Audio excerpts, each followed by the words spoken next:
చూసినా దాన్ని నిర్వహించి 17,000 మందికి మొన్ననే ఉద్యోగ నియామక పత్రాలు ఇచ్చి మన పిల్లలకి ఉద్యోగాలు ఇచ్చిన ప్రభుత్వం ఈ ప్రభుత్వం అని ఈ సందర్భంగా గుర్తు చేస్తా ఉన్నా.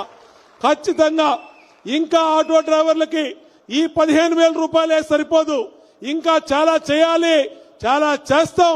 ఇచ్చిన హామీలు నెరవేరుస్తాం. ఏదైతే సంక్షేమ బోర్డు ఉందో ముఖ్యమంత్రి గారికి అన్ని విషయాలు అధికారులు తెలియజేశారు. సంక్షేమ బోర్డు విషయంలో కూడా ఈ ప్రభుత్వం తీవ్రంగా ఆలోచన చేస్తా ఉందనే విషయాన్ని తెలియజేసుకుంటూ తప్పనిసరిగా ఇప్పటికే గ్రీన్ ట్యాక్స్ ని తగ్గించడం జరిగింది.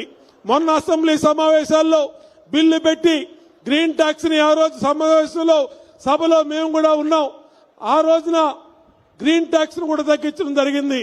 ఇంకా ఏదైతే ఆటో కార్మికుల ఆటో డ్రైవర్ల సమస్యలు ఉన్నాయో ఆ సమస్యలన్నిటి మీద ఖచ్చితంగా రాబోయే రోజుల్లో మంత్రితో అధికారులతో మాట్లాడి తప్పనిసరిగా దాన్ని ప్రభుత్వం దృష్టికి తీసుకెళ్లి చర్యలు తీసుకుంటామని తెలియజేసుకుంటూ సమస్యల్ని పరిష్కరించినటువంటి మంత్రివర్గానికి గౌరవ ముఖ్యమంత్రి నారా చంద్రబాబు నాయుడు గారికి హృదయపూర్వక కృతజ్ఞతలు మరొకసారి తెలియజేసుకుంటూ అందరం కూడా ఇవాళ